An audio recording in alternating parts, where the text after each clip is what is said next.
I'm going to turn and read to you simply that today would tell me you are having one of those days where nothing seems to go right. All right, I enjoyed my morning, so everything was going right this morning. Try to approach the day in a relaxed way without getting too wound up about any problems that occur, and ignore the urge to blame others for the misfortune, as this type of conduct is likely to be very disruptive of your existing relationships. Perhaps you should take some time out and look for alternative reasons for the cause for your bad luck. Whatever you do, don't get into a fight, as today you have the tendency to say things that you will later regret. Now, that's a lot of power of suggestion. Power of suggestion, a power of negativity. Crap. And do you believe it? Boy, your face looked like you went there and believed it. So that's the paradigm of energy. Do you really want to hook into that? No, because I don't believe in it. I don't want to believe in any of that. Why are they telling me I'm having a bad day? So, let me have your arm. Oh, geez. So, are you influenced by what I just read? Yeah, about 100%. Let me see if I'm influenced by it. No. Fabulous. Why is it that I'm not influenced by it? Because I'm me. Okay, thanks. But you have to understand that there is an extreme left and extreme right, and then there's a middle. Mm-hmm. If you have been healing, you will then also notice that you can unhook from somebody else's dream. Now, the horoscopes are not always set in stone. There's degrees and levels of, if you haven't worked on your crap, then that's probably going to be absolutely true. But you've worked on your crap, and you have now a choice. Go into the old paradigm of yourself, or to get into the new. Mm-hmm. And all I can tell you is that I don't fit that mold. Not today, and I don't know if I will. By all rights, by horoscopes, we're supposed to be enemies. Yeah, the Chinese zodiac. But we totally have fun together. We totally the universe has put us together to make us have a calling. So let me look at this. I want to choose not to believe into that because of I can feel the power of suggestion that's coming off of it, and my choice would be to not have to buy into that. Now, the one thing we do as far as readings versus telling you that you're going to have a bad day is that we're going to grab some cards and we're going to tell you that April 9th, and if you have an issue that your soul is trying to tell you, which is simply this is what that's saying, instead of saying that today, right now, you have to be feeling like you're in misery. Or if your day starts out crappy, then this is it. There's so many things I can say about that. What's interesting is that I woke up feeling like I was having a blah day, and I did some EFT because I'm like, what else can I do? And I automatically started going into the tapping of the EFT because I was feeling so blah, and I wanted to make a change. Yes, and you chose to make that change. The other interesting thing about that phrase. Okay, you have one of those days where nothing seems right. Now, if you really are feeling that, notice how agreeable you are, and that's why we read what we did. Oh my gosh, yes, yes, yes. Well, do you have to stay in that? You can use EFT. You can use other tools to say, do I have to? No. The other thing, if it is doing that, I stop and I say, what is my soul telling me? What is the universe telling me? My inner world creates my outer world. So there must be something going on in my inner world that needs to be changed in order to see my outer... Yeah, and so I can disrupt it so that I can change and have a better outer world. So then let's go further. Try to approach the day with a relaxed way without getting too wound up about the problems that occur, and ignore the urge to blame others for your misfortune. Well, it's not misfortune. You're just out of alignment. So there is no, and when the cause and effect of the equation, you never to blame anybody. Now, when you blame somebody, that tells you the degree. If you were to put it on a barometer, it could be 0 is no, and 10, yeah, that's always their fault. But it's the language that tells you how much you're losing power, how much you are connected and being controlled by a trauma or drama or event that happened in the past. So if you're losing that power, just stop and say, okay, this is a continued story that needs to be resolved. Where have I seen this before? What is this pattern? If this comes up and these words come up, you can either fall victim to it and lose your power, or you can actually look at it in a whole other way. Or it gives you an excuse to have a bad day. And if you're feeling, snippy or snarky when you wake up and you read something like that, and then you go through your day, oh, well, my horoscope told me I could do that. So it's almost like either confirming where you are or giving permission, or... That's true. Because you're finding words that to fit what's going on with you. Yeah. Like it's like when you go to the doctor and you've been sick, and all of a sudden they tell you it's this disease. Oh, great! I got an answer finally. Well, we're trying to help you understand, and it's not that we're trying. We're doing our best to help you understand that words mean a lot. Let's go further. It says don't get too wound up. Well, why do you need to be amped up? Why? And you need to find out that on 0 to 10, I'm losing this much power, and that's how wound up I am. When people tell you to let go, you need to look at all of these little facets and say, oh, I can use EFT by looking at how much I'm losing power. I'm going to stare at it and see the pain, tap it out, and you'll be amazed at how much further you go. Now, as far as bad luck, it's what you're projecting. It's your inner world. So somewhere you're agreeing to something that depletes you, and there's a belief or a limited decision or an ethic or something that's causing you to become less than. The question is that are you willing to see the dots, to see the epiphanies, to see what actually caused you to be in this position, and then take and get rid of that cause. Recognize that it's ultimately all roads lead back to you, that Yes. you are the common denominator in all your life situations. Exactly. So when you are in reading horoscopes, interpret it in a spiritual human way, and you'll be surprised at how much better you will not fall victim to the negative energy and falling out of alignment. Now, we just pulled a couple cards that have to do with April 9th, if you are a Cancer, to the situation, or the horoscope Cancer. Jen, okay, so now I'm going to look at this real quick. The one book that I'm using is called Colette Baron Reed's The Enchanted Map. Number 12 is the first card I popped up, and it is upside down and reversed, and it's called Slow and Steady. Alrighty, let's look. It says slow and steady wins the race. Being that it's upside down, pushing things forward impulsively will not only prevent success, but potentially cause more trouble than you're prepared to handle. Moving too quickly will only yield unripe fruit and bitter taste. Slow down, breathe, meditate. You're not a human doing a human being, just be. Everything will work out if you can apply the brakes and become more aware of what's happening in the moment. A calm focus on the now, breathing in the beauty of your surroundings, and restore your power to consciously co-create your world. All fruits ripen in their own time.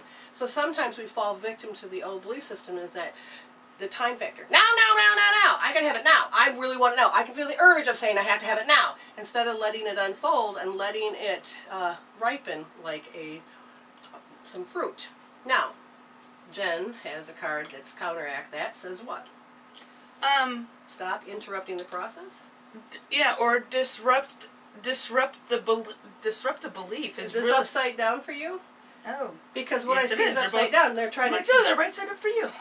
But if it's upside down, you need to disrupt the belief that moment of all those emotions and pain that you're in, that has to be right now and Right, and so you haven't been, but now you have the opportunity to understand that you can disrupt it and say, like, I don't want to buy into that. yeah, then you EFT, you noticed it, and you thought, do I need to lose power today just by my feeling? Now, I will tell you that for every thought you think, you create a chemical peptide so you can feel what you're thinking. So if you were just dreaming something, you could be finishing up making the chemical peptides, and you have to play out what they say. Or if you're in a state of waking up feeling blah, you could be hooked into the paradigm, which is what it looks like from her. But she cleared it because you can disrupt that signal by tapping and using EFT, which is emotional freedom technique, which literally disrupts all of the meridians that are hooked to keep you in your paradigm. The second card for April 9th for a Cancer is Dry Deserts. It says upright. It says dig deep for inspiration and truth. Now is the time to become resilient and adaptable. Is your life presenting you with an opportunity that seems to yield nothing? Have your ideas dried up? Does it feel like you're on an endless journey through a dry, hot, and lifeless desert? This card reminds you that there are times when you're meant to become resilient as you journey through harsher circumstances. You're being required to conserve your energy until, after consistent effort, you reach the oasis searching for. Consider the creatures that live in these conditions. Okay? And what's interesting about this dry desert is that in a way, you also don't have to sit there and get mad because you didn't accomplish. Just know this is another form of unfoldment, and learning that patience is this virtue, because like when I was creating our website and I had spent 2 or 3 hours on it, I didn't understand. See, I've been saved, but when it asked me, do you want to go back to that save point, or back to that last, there was 2 questions. And I said, well, I just made a mistake. No, I don't want that. I will go back. It erased everything. I could have gotten mad because I wanted it done now and wanted to keep all that hard work I just did now, all of the meaning I just put into it. But I also have learned that in the past, when that occurs, is that the best work is going to be when you already accomplished it first time, and then redoing it the second time is going to be better because you already got all of the little kinks out. And we just have to get rid of the paradigm that says, oh, I just wasted all this time. No, you actually, these are steps. What card did you get then? Well, I got the cat, which is about independence and healthy boundaries, but it's reversed. So that means that needs to take place. You need to create independence. You need to create those healthy boundaries and understand what they are. And in this case, healthy boundaries can be to yourself with all of your negative thinking. Sometimes Jen gets a little crazy on when it comes to when she's focusing on something, and she will go into, oh man, you know, we all have. And it's like, do I want to fall into that energy that she's into? No. I just support her by sending her light and love so that she doesn't have to stay stuck there. And I know there are days that I get into that too, so I'm not picking on Jen. It is just simply the fact that that's what was recalled in that moment. We all do it, but do we have to live there? No. No, because then we take a break and take a 5-minute TV break or go walk outside or something, come back. And it's all different. Done and done. Okay, so oops, I gotta turn around and see. Who's in the studio? Okay, so here's the thing. If you would like to call in, the number is 347-838-8904. Please press 1 twice so that we can see that you're raising hands and you have a question. If you're in the chat room, then you can write your question there, or you can just say general reading, and we'll give you a general reading. We usually like to be able to talk to people so we can kind of have feedback so that we can actually fine-tune what it is Spirit wants to tell you. Some people say, well, I just want you to give all the answers. I want to see if you're correct. Well, if you're going to compare us to find the answers that you define in your head, good luck. We may have some misses, may have some hits, but that's not what we're here for. We're not here to be approved. We're not here to be challenged. We're here to show you that whatever information that you already have and you may know, but can you connect the dots so that you can heal what you need to heal, grow where you need to grow, or whatever you need to do. When you're asking the questions, one of the things is that I don't predict the future because there's all these variables that are going on above your head, and I see that every time you think, you make another choice. And sometimes you haven't made that choice. Even though you think, yes, consciously, yes, I have, but your soul may not. I can help you if you ask a question that is something that's pertinent to you, that's right on your mind. I know that I can just go ahead and say, okay, with the cards and the angels, what her soul wants to know, what does that soul trying to say, what's going on, and they can tell you a story about what needs to be resolved, and sometimes they can tell you yes and no, but they would rather not have it be black and white and do the power of suggestion. Right. There's also free will that takes place, and so everybody has the freedom of choice. Even if we say something, it's your life, you ultimately have the power of choice. But you can also look at the past to say, well, these are patterns from your past. Can you see how this would affect your future? Okay, so learning to have relationships we are healing the old paradigm. I have a group online that is a very private group, and it's based on the spiritual family that it keeps continuously growing. And then what happened was that if you haven't been in the environment week after week, you do not get to stay in the same wavelength, the same mind link, the same in-sync motion. For instance, I hold a class, Empowerment Through Enlightenment, and it's held on Mondays and Fridays, week after week after week. And it's there, and it's designed to help you maintain your thought process. Help you so that you do not have to fall victim to the old paradigms and to the old you and the old things that no longer serves but yet are controlling. and there's an actual difference in the way a person speaks and thinks and feels based on how you are coming along on your path of awakening. And nobody needs to be condemned for it, but I really monitor what goes on in this group because it's about discernment, a non-judgmental place that if you have to vent because that's what's going on in the moment and you're looking for insight, we're what some people call ascended minions. You get to talk about your crap, but we're not going to support you to stay in your house. We're not going to sit there and just agree with you. We're going to say, okay, yes, you're mad at this person. This stuff is happening. Okay, yeah, I understand. This is what you're going through. I mean, and I've had to use the group when major triggers happen and something was happening in my house, and I just go upstairs, hop on the computer, and just, this is going on, and type it all out. This is what's going on. These are the triggers. Oh my God, I don't know what's going to happen, but I'm spun out. And then that's when, people say, well, you better have your hand on your forehead, because those are the oh my God points, energetically speaking, that you can calm yourself down. But then all the insights start coming in. Who is this person? Even after that initial spin out and venting, then the insights can start to pour in. And what happens is if you're not there week after week after week, and then you read what they wrote, then you may go back into an old pattern that, yes, you love this person, but you're going to correct them for what they've said or their behavior, because that's not the right thing. And when that happens, that means you slipped into judgment, and now you're comparing that you would never do that, and so they shouldn't either. And the hardest part is that when you have loving people that are coming together, and they have loving words, you have to discern. Now, my job is to discern when there is going to be denigration, distension, something bad, some form of judgment that's going to trigger another relationship to have a bad response, and it's going to be a continuous domino effect of fighting. And so how does one stop that? Well, again, it needs to be addressed and it needs to be talked about. So this one person wrote something, this other person got very upset, but said it in such a beautiful, nice way that you shouldn't do name calling.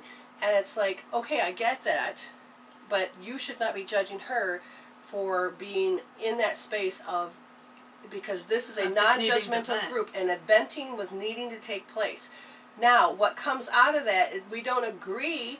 We agree with the fact, yes, you were upset, that you got angry, and these are all wonderful, wonderful emotions that need in that moment when you're going through your house. Now, taking up residency is just going to hurt you because it's going to deplete you, but it's needed in that moment.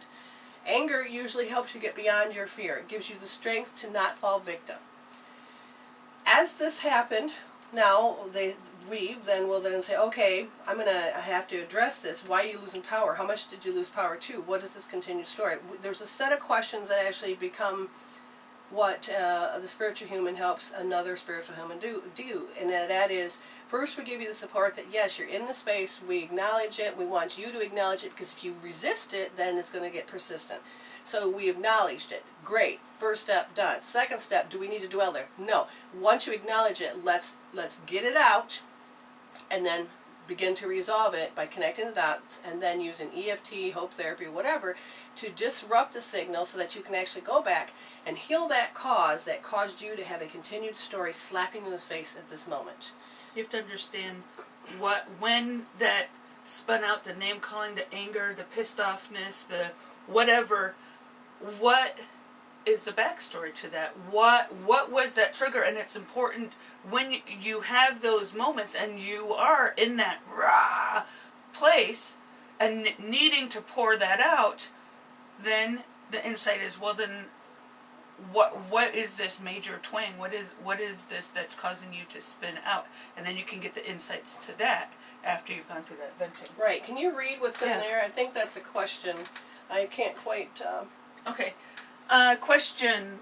This person says, I have been working on some of my issues. Am I actually doing the work? Or just playing at it? Sometimes I feel great progress and sometimes not. I know I am not going to feel huge steps all the time, but I wonder if I'm actually doing anything. Okay, there's several little things I can talk about. The first one is this. When you're in the heat of the moment, and you think it through, that's actually a form of healing. Has it taken care of the cause? No. But it has helped you calm yourself down. That is a form of healing. But it's also a form of healing because it's the part of the process. Each piece is very important.